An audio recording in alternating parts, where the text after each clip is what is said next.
Praise the lord. దేవునికి మహిమ కలుగును గాక. ఈ ఉదయము ఈ రీతిగా మీ ముందుకు రావడానికి దేవుడు నాకు ఇచ్చిన కృపను బట్టి దేవునికి మహిమ కలుగును గాక. ఈ అంచె దినాలలో ప్రభు కృప మన మీద బలంగా పని చేయును గాక. సంఘాల మధ్య, కుటుంబాల మధ్య, సహోదరుల మధ్య ఐక్యత లేని ఈ దినాలలో దేవుడే ఐక్యతను కలిగించేవాడై ఉన్నాడు. ఈరోజు మనం చూసుకుంటే కుటుంబం మధ్య కానీ, సంఘం మధ్యన కానీ, సహోదరుల మధ్యన కానీ ఐక్యత అనేది ఉండట్లేదు. అందుకే చూడండి, కీర్తనకాడైన దావీదు ఒక మాట సెలవిస్తాడు. 133వ కీర్తనలో ఒక మాట ఇలా రాయబడి ఉన్నది: సహోదరుల ఐక్యత కలిగి నివసించుట ఎంత మేలు, ఎంత మనోహరము. అది తల మీద పోయబడి అహరోను గడ్డం మీదుగా కారి అతని అంగీల అంచు వరకు దిగజారిన పరిమళ తైలం వలె నుండును. సియోను కొండ మీదకు దిగివచ్చు హెర్మోను మంచు వలె నుండును. ఆశీర్వాదమును శాశ్వత జీవమును అచ్చట నుండవలెనని యెహోవా సెలవిచ్చి ఉన్నాడు. దేవునికి మహిమ కలుగును గాక. చూడండి, ఇక్కడ ఈ ఉదయం మనకు వాక్యం సెలవిస్తున్న మాట ఏంటి అనంటే, ఎక్కడైతే ఐక్యత కలిగి ఉంటుందో అక్కడ దేవుని కార్యాలు జరుగుతాయంట. అందుకే ఇక్కడ అంటాడు చూడండి, సహోదరుల ఐక్యత కలిగి నివసించుట ఎంత మేలు, ఎంత మనోహరము. అది తల మీద పోయబడిన అహరోను గడ్డం వరకు, అంచుల వరకు కారిన పరిమళ తైలం వల్లే అంటాడు.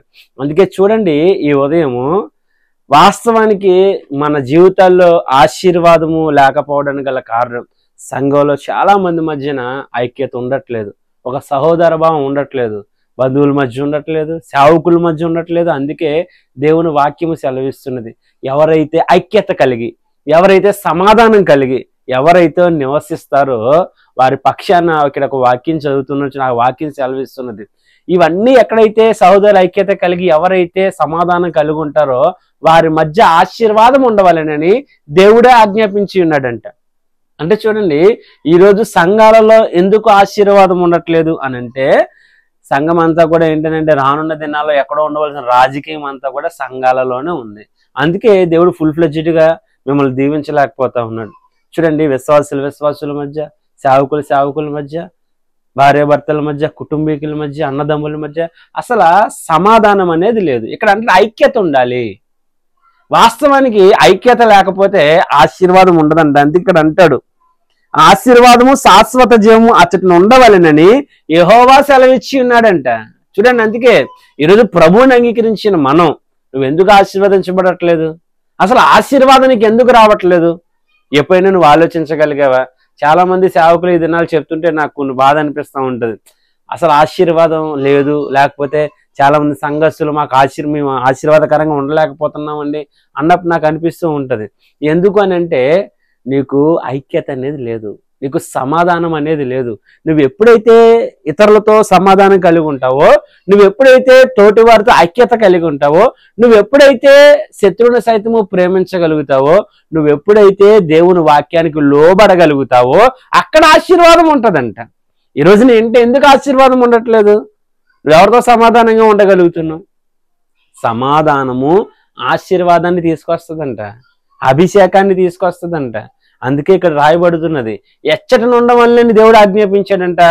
ఐక్యత కలిగి ఉన్న చోట, ఐక్యత ఎక్కడైతే ఉంటుందో, సహోదరభావం ఎక్కడైతే ఉంటుందో, ఎక్కడైతే క్షమించే హృదయం ఎవరి దగ్గర అయితే ఉంటుందో వారిని దేవుడు ఆశీర్వదిస్తాడంట. దేవుడు ఆజ్ఞాపించాడు, ఓ ఆశీర్వాదమా, నువ్వు వెళ్ళి ఎక్కడ ఉండాలి? ఐక్యత కలిగి ఉన్న వాడి దగ్గర ఉండు, సమాధానంగా ఉన్నవాడు ఇంట ఉండు, నువ్వు తనను తాను తగ్గించుకున్నవాడు ఏంటో నువ్వు ఉండి అంటున్నాడు. ఈరోజు ఈ లక్షణాలు నీలో ఉన్నాయా? నేను నువ్వు తగ్గించుకోనగలుగుతున్నావా? సమాధాన పడగలుగుతున్నావా? సహోదర భావం కలిగి నువ్వు ఉన్నావా? లేకపోతే ఒక చిన్నదానికి పెద్దదానికి మాటను బట్టి నువ్వు తొలగిపోతా ఉన్నావా? చూడండి, దేవుడే ఆజ్ఞాపించాడంట. చాలా మంది చెప్తారు, మా ఇంట ఆశీర్వాదం లేదు, మా సంఘాన్ని ఆశీర్వాదం. ఎందుకు ఉంటుంది ఆశీర్వాదం? దేవుడే ఆజ్ఞాపించాడు కదా. ఓ ఆశీర్వాదమా, నువ్వు వెళ్ళు. ఎక్కడ ఉండాలి? ఎక్కడ ఉండమని దేవుని వాక్యం సెలవిస్తున్నది?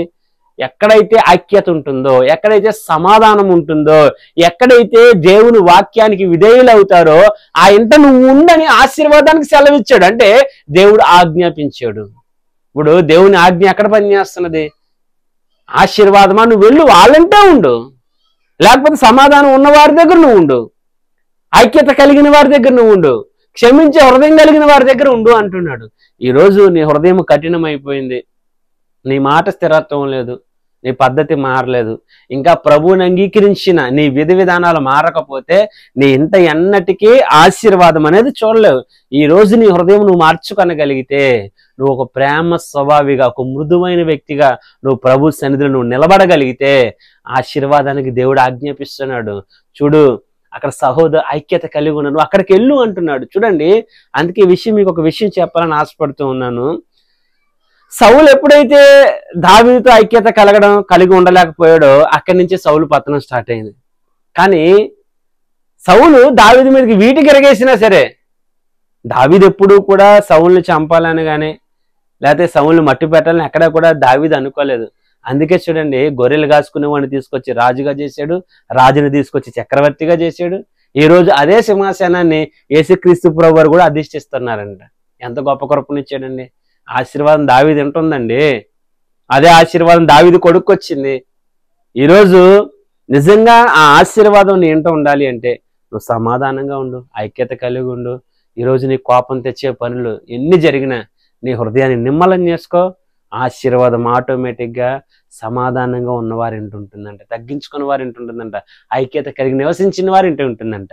అట్టి ఆశీర్వాదం నీకు ఉండాలి అని అంటే నువ్వు చెక్కుకో. ఈరోజు నువ్వు సిద్ధపడు, ప్రభువుని అడుగు, దేవా నేను ఎలా ఉండాలి అని నువ్వు అడగగలిగితే ప్రభు ప్రత్యేకంగా నీ పక్షాన ఈ కార్యం జరిగిస్తాడు. ఆశీర్వాదం నిన్ను వెంబడించి ఈ గృహానికి వచ్చేటట్లుగా ప్రభువే చేస్తాడు. కాబట్టి దేనికి కూడా నువ్వు చింతించొద్దు, కానీ నువ్వెప్పుడూ కూడా నిత్యము వాక్యంలో ఉండడానికి ప్రయత్నించు, సమాధానంగా ఉండడానికి ప్రయత్నించు. ఆ సమాధానమే నీ ఇంట ఆశీర్వాదాలని ఖచ్చితంగా తీసుకొస్తుంది. నీ మనసు మార్చుకొని దేవుని కృపలు దైవ దీవెనలన్నీ కూడా ఈ ఉదయం మీరు అందరూ కూడా యేసు నామములో ఈ దైవ దీవెనలన్నీ కూడా మీరు పొందుకుందురుగాక. వీక్షిస్తున్న మీ అందరికీ కూడా అట్టి సమాధానము, అటు ఐక్యత భావము, అట్టి ఆశీర్వాదము మీ అందరికీ దేవుడు నిశ్చయంగా అనుగ్రహించును గాక. ఈ ఉదయం ఈ వాగ్దానాన్ని విని నీ జీవితంలో మార్చుకోవాల్సినవన్నీ కూడా నువ్వు మార్చుకుంటే ప్రభువే నీ పక్షాన ఉన్నతమైన కార్యాలు జరిగించి ముగిస్తాడు. దేవుడు మనల్ని దీవించును గాక. Amen, amen, amen. Praise the lord.